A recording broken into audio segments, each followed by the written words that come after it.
As we gather today for our 4th annual September 11th Remembrance Ceremony, I want to take a moment to reflect on the profound significance of this day.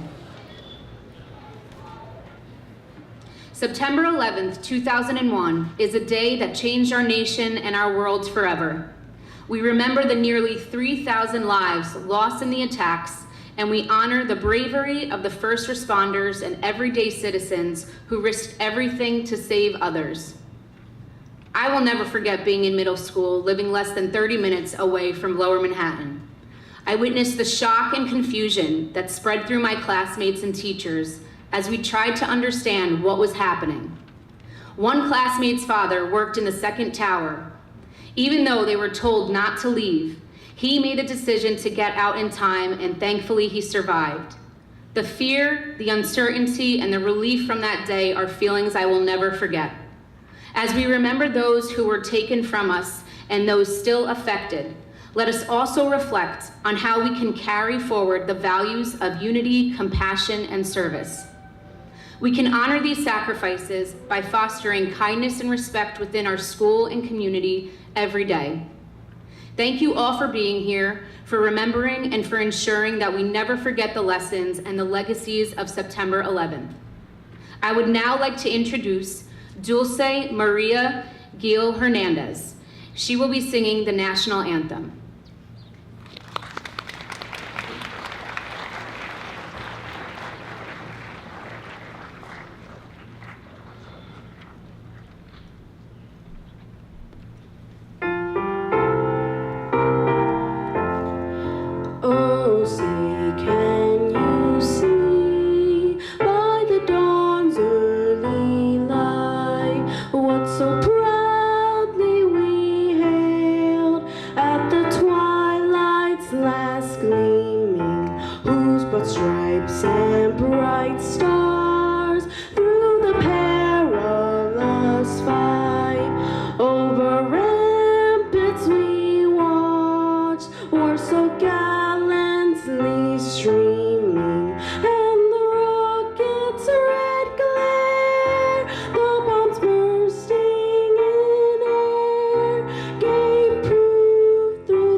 Thank you, Ms. Lauricella, and thank you, Dulce, for singing the Star-Spangled Banner.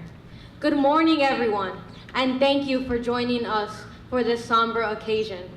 On September 11th, a clear, sunny, late summer day, Al-Qaeda terrorists aboard 3 hijacked passenger planes carried out coordinated suicide attacks against the World Trade Center in New York City and the Pentagon in Washington, D.C., killing everyone on board the planes and nearly 3,000 people on the ground. A 4th plane crashed into a field near Shanksville, Pennsylvania, killing all on board after passengers and crew attempted to wrestle control from the hijackers. I will now read to you a timeline of events from the National Archives about this horrific day. At 7:59 a.m., American Airlines Flight 11, a Boeing 767 with 92 people aboard, takes off from Boston's Logan International Airport en route to Los Angeles. At 8:14 a.m., United Airlines Flight 175, a Boeing 767 with 65 people aboard, takes off from Boston. It is also headed to Los Angeles. At 8:19 a.m., flight attendants aboard Flight 11 alert ground personnel that the plane has been hijacked. 8:20 a.m., American Airlines Flight 77 takes off from Dulles International Airport outside of Washington, D.C.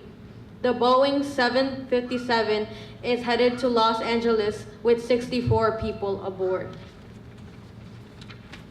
8:24 a.m. Hijacker Mohammed Atta makes the first of 2 accidental transmissions from Flight 11 to ground control, apparently in an attempt to communicate with the plane's cabin. 8:40 a.m.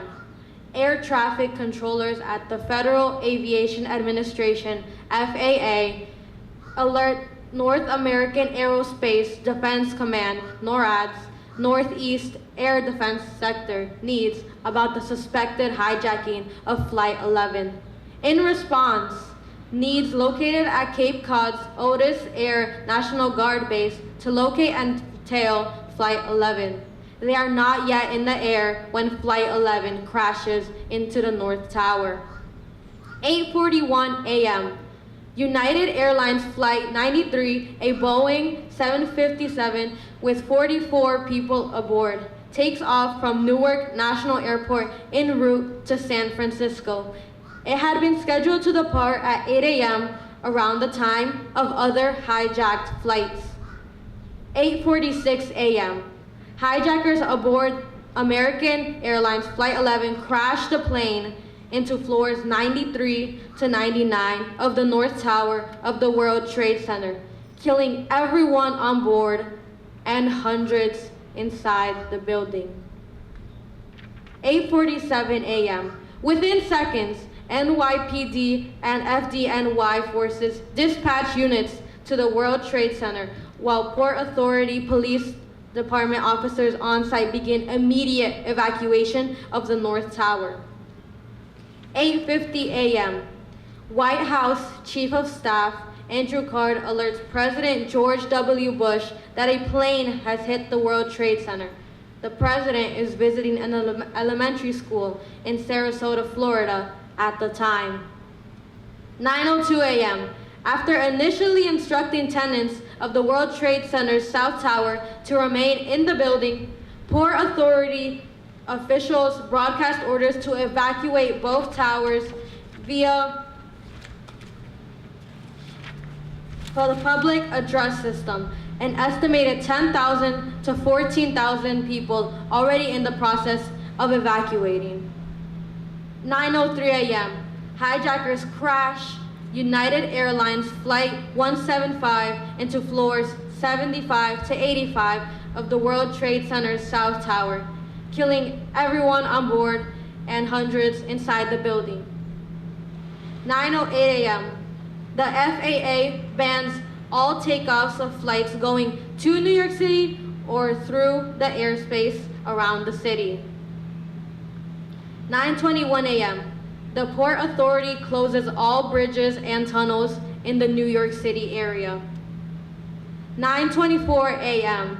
The FAA notified needs of the suspected hijacking of Flight 77 after some passengers and crew aboard were able to alert family members on the ground. 9:31 a.m. Speaking from Florida, President Bush calls the events in New York City an apparent terrorist attack on our country. 9:37 a.m.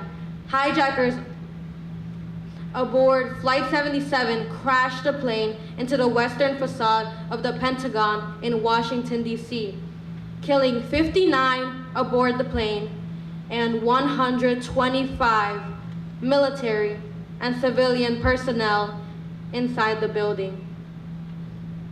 9:42 a.m. For the first time in history, the FAA grounds all flights over or bound the continental United States. Over the next 2.5 hours, some 3,300 commercial flights and 1,200 private planes are guided to land at airports in Canada and the United States. 9:45 a.m. Amid escalating rumors of other attacks, the White House and U.S. Capitol building are evacuated, along with numerous other high-profile buildings, landmarks, and public spaces. 9:59 a.m. The South Tower of the World Trade Center collapses. 10:07 a.m. After passengers and crew members aboard the hijacked Flight 93 contact friends and family and learn about the attacks in New York and Washington, they mount an attempt to retake the plane. In response, hijackers deliberately crashed the plane into a field in Somerset County, Pennsylvania, killing all 40 passengers and crew aboard. 10:28 a.m.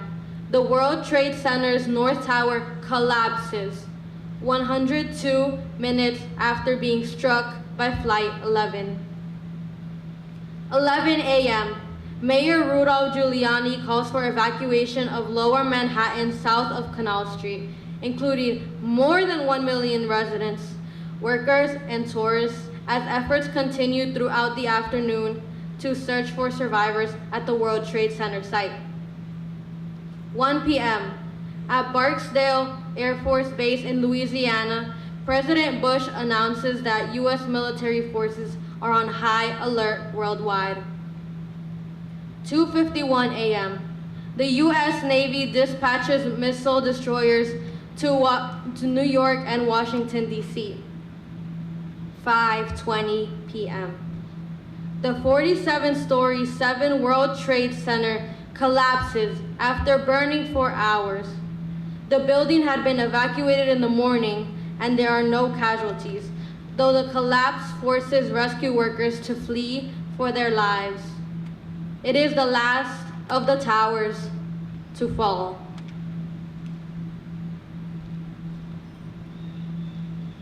September 11th, 2001 was a day where most people woke up assuming that everything would be fine.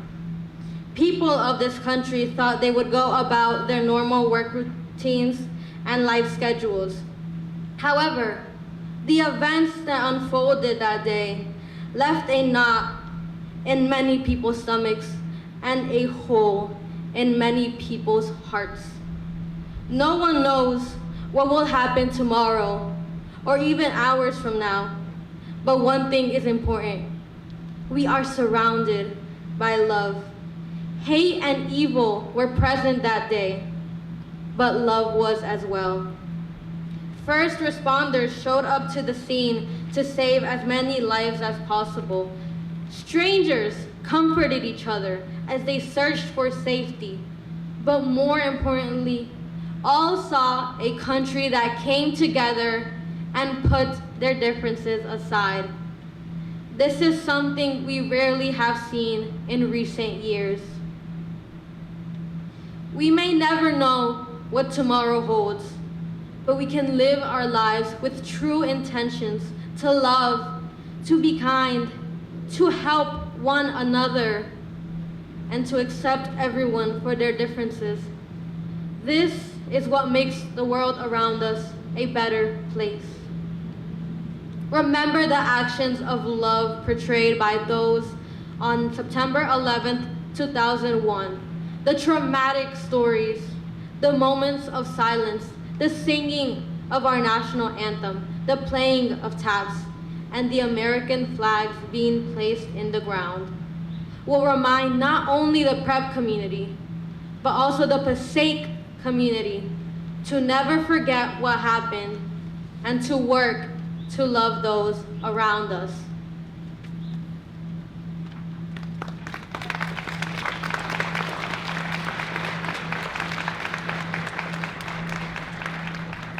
Now, I'm going to introduce Vice President Jessica Latour.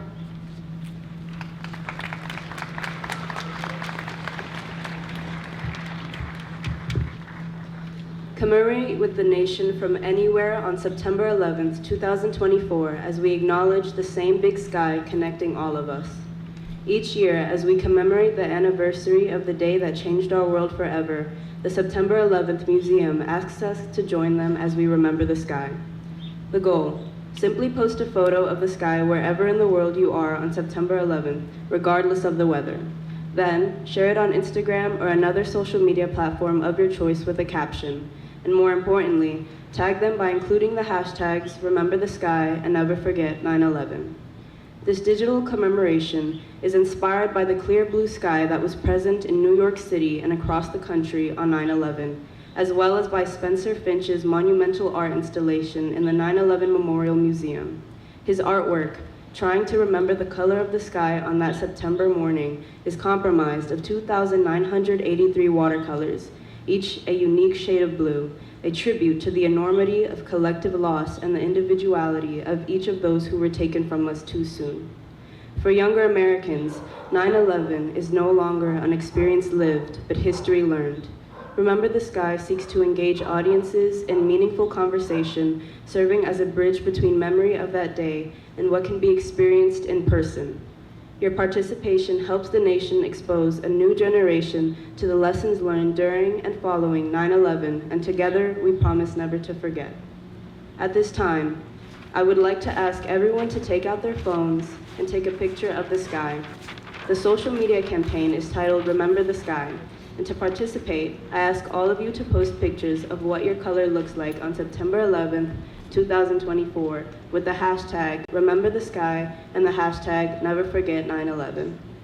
In doing this, we not only remember the day itself, but we take note of the connection we feel, all united under one sky. Don't be afraid to participate, even if this doesn't fit the norm of what you usually post. I'd like to see this campaign grow for years to come. It's all one sky we live under, and just as you love those around you love you back. Thank you for taking the time to remember the sky with me, and remember to spread love and kindness. And now, I will introduce Antonio Bravo from the Passaic Academy of Science and Engineering.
At this time, we will take a 1-minute moment of silence to memorialize the people we lost on September 11th, 2001.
Good morning. My name is Angeli Aguilar, and at this time, seniors have been given a flag to be placed at the grass around the border in the front of the school, also known as Prep's Field of Honor. Every flag represents 10 lives lost on September 11th. You may place your flags in the ground.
New Day's lyric by Amanda Gorman. May this be the day we come together. Mourning, we come to mend. Withered, we come to weather. Torn, we come to tend. Bettered, we come to better.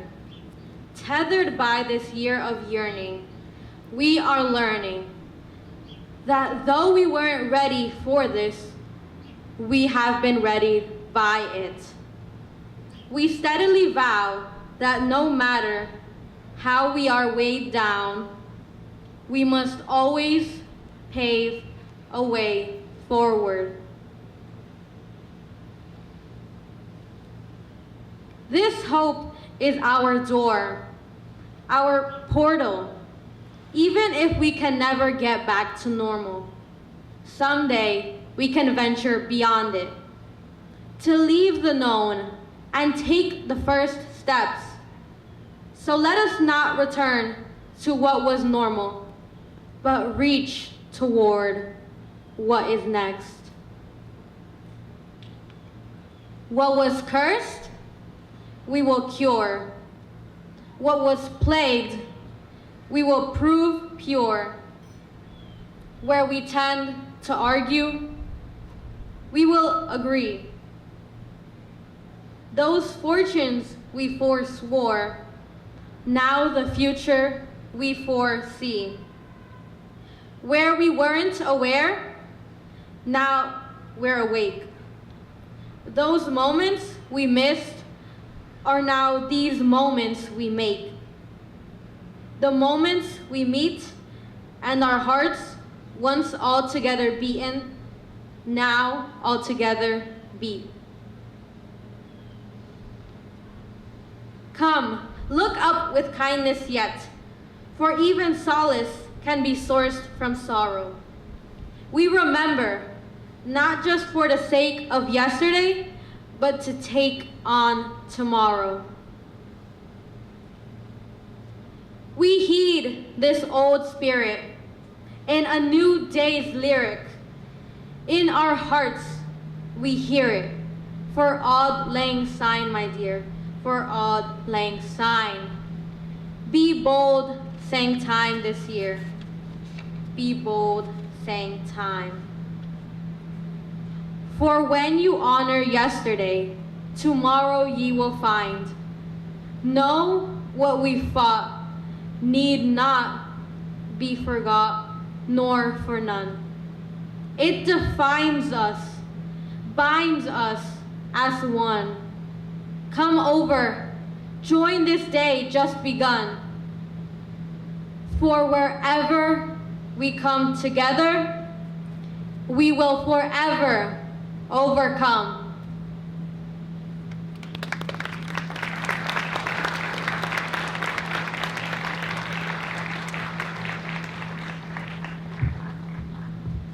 September 11th is a national day of service and remembrance. And the purpose of this day is to draw people of this nation of all ages and ethnicities together to participate in and organize community service activities in memory and honor of the lives and service of those we lost on September 11th, 2001. Please keep in mind that today is a day of service for everyone.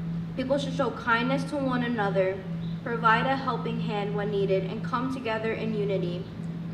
Today and every day, volunteering or providing one's time, we work to make the world a better place for all of us. Prep students and staff, let's show the world how kind and helpful we can be. Thank you very much for joining us at our annual September 11th commemoration. At this time, we will report to period 2.